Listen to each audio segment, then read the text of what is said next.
I'm happy to be here because it's also my first time joining with this network. I'm trying to come up with the idea that already close here because I should change my draft presentation last night to be more connected with the problem. Uh, Let me introduce briefly what we are working on tax issue. One decade ago, a lot of CSO come up with the anti-corruption issue, with the good governance issue, with the transparency and so on and so on. It's been in the spending side of state budget, of state revenue. But less CSO working on how to making sure that in the revenue side it's also more transparent, less corruptive, and more resource that will be collected by government to financing the social program. From this history, we are starting to make a balance in the civil society group. The spending side and revenue side should be interengaged. So we have a statement that fiscal, in terms of a tax and state budget system, it's a represent current society, and the relation between common people and the market or capital is and the government. So the fiscal reflect our society. Tax policy can be used to a corrective of the market and can be used to justification for the distributive incomes among the society, directly or indirectly. So the current of international fiscal landscape right now is unjust, old school, and corrupt. So when we're talking about tax justice, we at minimum have two pillars. The first pillar is how about ability to pay. So we have two ways. The first is on horizontal tax justice. It's been a taxpayer with the same degree of fiscal capacity have to be taxed in the same way. So we call co-responsibility. It's in the practical we have VAT. It's a better taxation in my opinion because super rich people with the poor people pay the same time. For example, when we bought cigarette in pack, it's the same. Even Bill Gates or even me pay. The second is vertical tax justice. How a taxpayer with the different fiscal capacities have to be taxed differently. Rich people pay more than poor people or medium people. The second pillar of tax justice is redistribution. How the progressive tax rate, where this pay more than salariat or precariat like us. And then the second is a law enforcement. We have the punishment to companies that they are doing tax evasion and avoidance. And the last is state budget policy. How to making sure the social economics programs goes to common people more in terms of number and quality, and how to public services also improve, and health, education, and basic income also implement. The current situation right now, we are on the wrong way.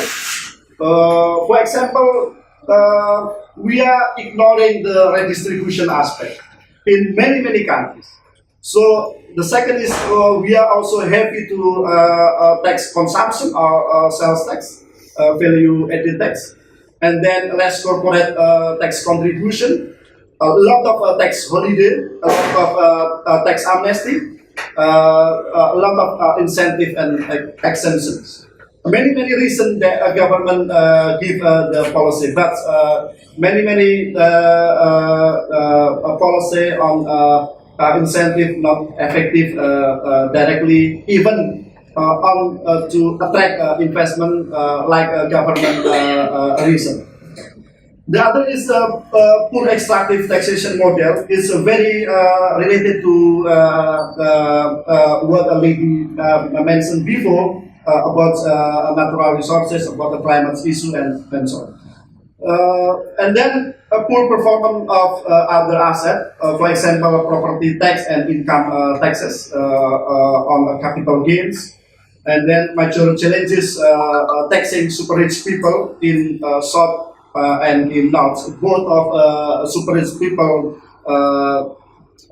usually easy to avoid to not comply with taxation. And then financial secrecy and proliferation of use of tax haven country. A lot of super country have pilot country that use as a tax haven country. And then we are also lacking taxing on the digital economy. Many countries still confusing how to maximizing digital economy taxation. And then the international corporate tax system not fit for purpose in terms of maximizing revenue to financing public services. For example, double tax agreement right now is problematic. I will give a case between Indonesia and Netherlands tax agreement and how to the corporate make avoidant practices in use of EPA. And then illicit financial flows, many way to do that, transfer pricing, misinvoicing, and so on and so on. Next, very brief, what the illicit financial flows actually is refer that is illegally earned, transfer and utilized. If it's strict law in its origin, a movement to use it merits the level. So usually the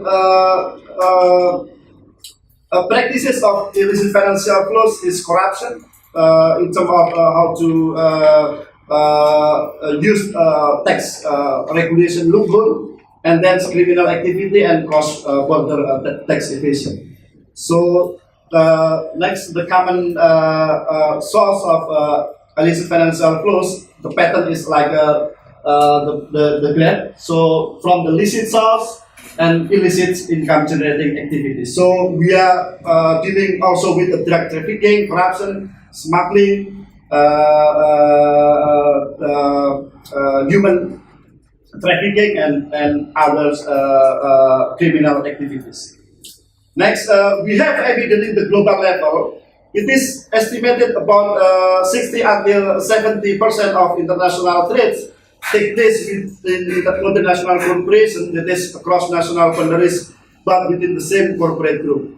Trade pricing was found to account for an average of 80.1%, and corruption, bribery, criminal activity account on average 19.9% cumulative of EFF from developing countries to the developed countries usually. So the conservative estimated of EFF from 1 decade ago is very huge, 5.86 trillion US dollar.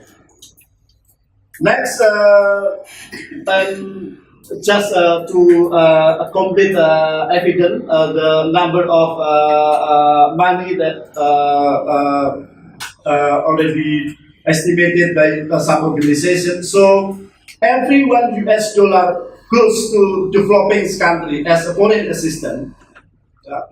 $10 goes out from a developing country through this illicit financial. So it's a very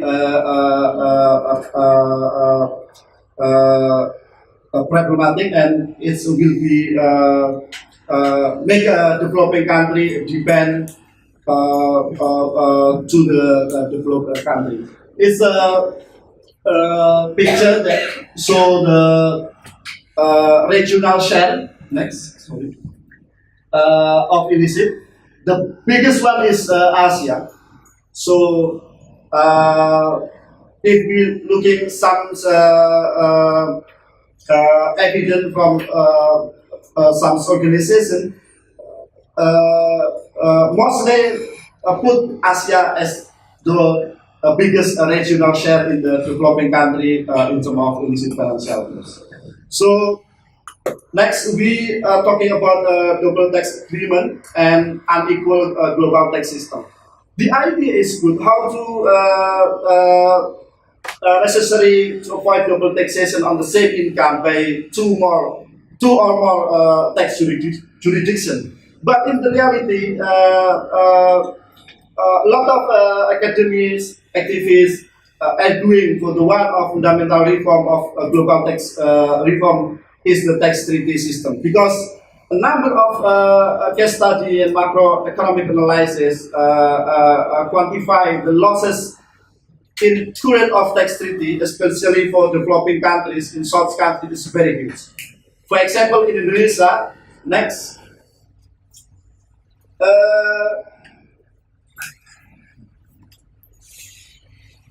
56 billion euro annually, yeah, to the tax treaty with Netherlands. Yeah. And then child from basic, Dutch SPS pays euro 0.6 billion in 2010. It's a very huge money. Of course, it will be make a developing country like Indonesia suffering on how to get more domestic resource to financing the development. Next, the last, yeah, because some people already give a sign. Yes. It's our common agenda future on tax justice. I spread three pillars. One is consolidating. How to consolidating at the national, regional, and global level to address tax justice as a global common.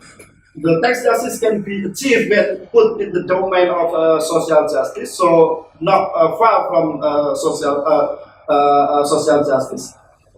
People's demand for implementation of tax justice is needed, so we need to strengthen our network in Asia Judo People Forum for developing practical movement, global advocacy on tax justice, tackling IFFs, review the DTAs among ASEAN countries and European countries, and then how to a critical role for social movement in strengthen public discourse on tax social justice. And last is how to widening a global partnership beyond the current movement, how to channeling tax justice and social justice to the citizen demand for basic services, human rights, and economic rights into the political contestation. We should running in the political contestation if we are working on a tax issue. And the last is a critical engagement with tax authority, government, corporate for implementation, the social and tax justice field. Thank you.